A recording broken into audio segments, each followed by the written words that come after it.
Hey guys, I'm Joshua and this is the Z Garage.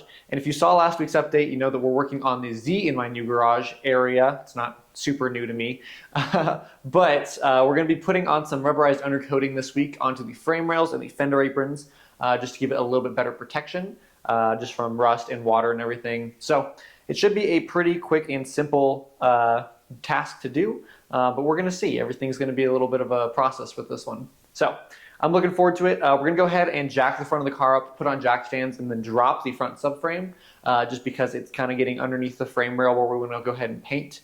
So we're going to move all that out of the way, clean up every surface, that way it's got a nice adhesion.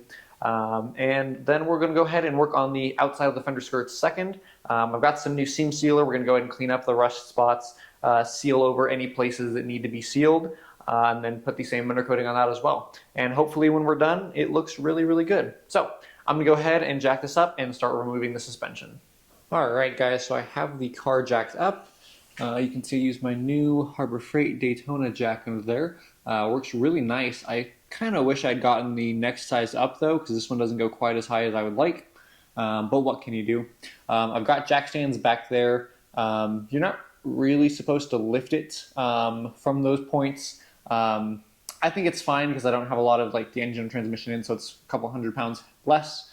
As well as I have these up here. Obviously they're not touching, as you can see, but they are good just in case anything were to fail and or fall. I like just having a couple redundancies if possible.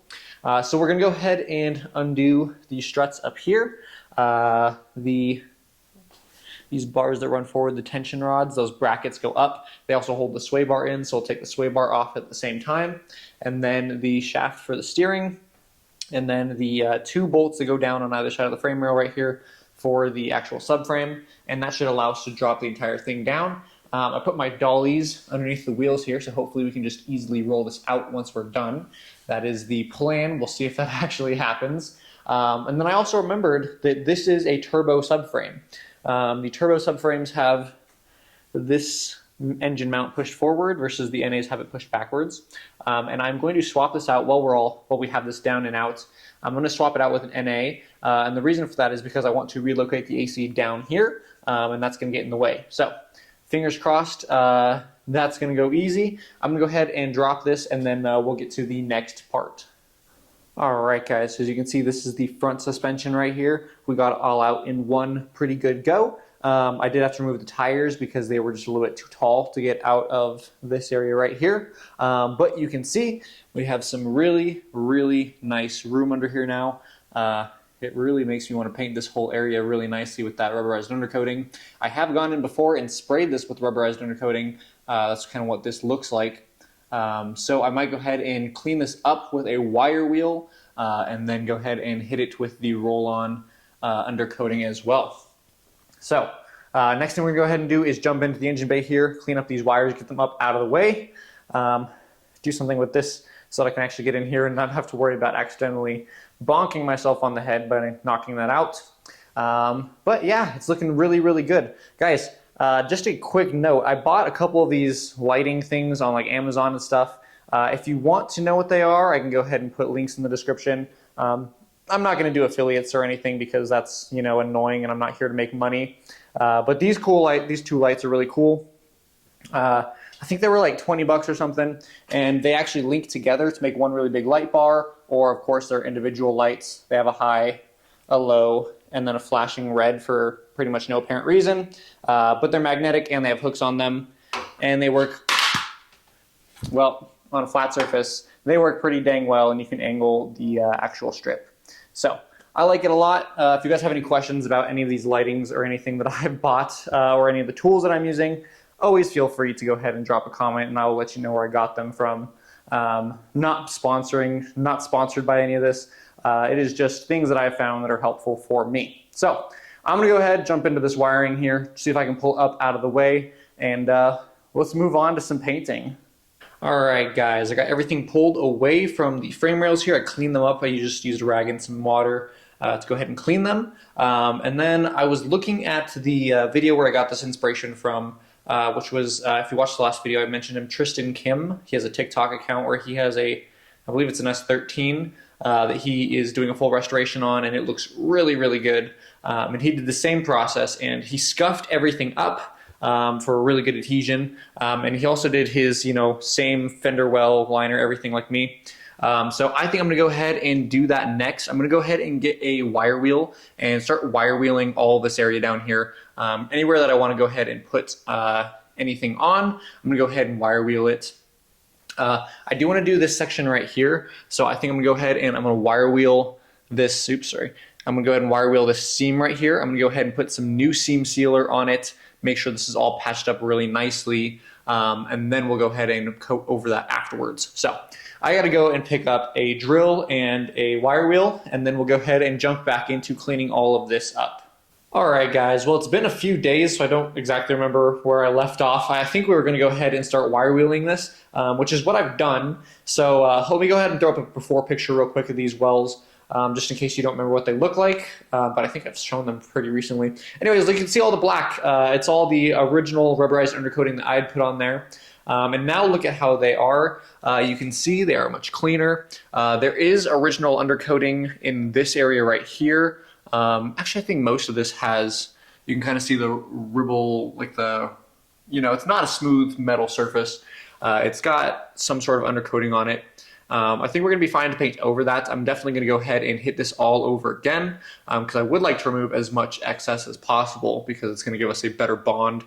But that's okay. Getting up in here, up in here is one of the more tough spots because it is upside down and backwards, but that is okay. Overall, it is coming out really, really good. I think I have to do the bottom of the frame rail still, and I believe what I want to do is, when we do this, obviously got to clean up all of this gross mess now. You can see where it's all come through with these holes. There's like a couple different seams right here. I think we're gonna go ahead and paint up, oops, you can't even see my finger, like halfway between where this lower piece and this upper piece are right here. I think we'll paint that. We might go ahead and paint around that hole. Maybe not, doesn't really seem necessary. And then we'll continue the line around, and then that inner seam there, I've still got to go ahead and clean up the inside part. We'll go ahead and give that a little bit of a coat as well. And then these holes I cut into my fenders for the intercooler pipes. I want to go ahead and do the whole thing, so I'll probably take the line up and then do like a big hemicircle around it and then back forward. We might go ahead and become in line with this upper frame right here once we get to this part. But I think that's the plan. It's going really well. Let me show you some of this rust over here. Let's get some light on it. So I went ahead and cleaned this up. Somebody commented on one of my previous videos, actually while I was doing this job, and they're like, make sure to go ahead and really get a good idea of what's going on here, which is it's what we're gonna do. But you can see I clean this up and there's no actual rust eating this metal. Let me see if I can get some better views for you guys. You can see it is all just original metal still. It was very rusty on the outside, but nothing, at least that I can see, has eaten through. Because this is a New Mexico car, there's not a lot of moisture here. It's a very dry environment. So I think that definitely saved this car. I wish I could remove the glass to get underneath here because I'm assuming that that is probably also an issue area as well. But I'm going to do my best to clean up this spot right here. We're going to go ahead and hit it with a rust reformer paint. We're going to let that dry, and then we're going to go ahead and put the seam seal along all this little, all these spots where the metal joins is just where water likes to pool, and there's not great paint there. So we're going to go ahead and seal all that up, and then we'll put rubberized undercoating. I don't know how much of this pillar right here we'll put any on because you can actually see this when the fender is on. So we might go ahead and just leave it the rust or the undercoat on this piece, and then just do the rust reformer on the rest of it. And then we'll obviously paint over the rust reformer. So that's looking pretty good. All the rust that came down here came off pretty easily. I could get in there a little bit better. You can see that black stuff is actually the old seam seal. It turns black for some reason, at least it did on my car. What it looks like kind of when it's good still, if I can get a good light in here for you guys. All right, as you can see under here, this white stuff, this white goo, that's when the seam seal is still good, when it's still working. And you might be able to see some remnants of it right here. It turns black and like crusty almost. It looks like charcoal really when it turns bad. And this whole section right here, you can see that so there's a bigger gap in the metal, and I don't really know why Nissan did that, but you might be able to see back in there, there's still some mold, seam seal, and it just, I don't know why it does that, but it turns to like this black charcoal stuff and then it rusts. You might have seen it in some previous video footage. So we went ahead and cleaned all that up. I'm gonna go ahead, obviously clean all this up as best as I can. Again, we'll hit this with the same process, the rust remover, reformer, and then we'll go ahead and re-seam seal it and then put the rubberized undercoating on this section here. I haven't figured out quite how much forward I want to go with the rubberized undercoating. I might just stop it at this gap right here, or this bend, but I did go ahead and wire wheel some of this away, so we will have to repaint that eventually. So it's looking really good, guys. I think this is going to take me a little bit longer than I was anticipating, which is fine because I've got all week to work on it now.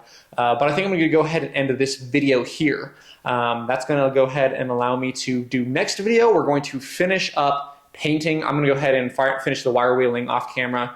And then next week we'll jump into painting and putting on the frame rail seal. So I'm really looking forward to it, guys. It's coming out really good so far. Super happy with the new setup, having it in a garage instead of out in the elements. And I'm really looking forward to it. So if you guys have any questions or comments or suggestions on what to do with this stuff, because these two videos are so closely combined, I might have already done it, but it is always good to comment in case I make a mistake for other people. So if you have any experience with this, definitely drop your comments and suggestions down below. And if we can implement any of that, we will. Otherwise, I will see you guys next week, and I hope you guys have a great week.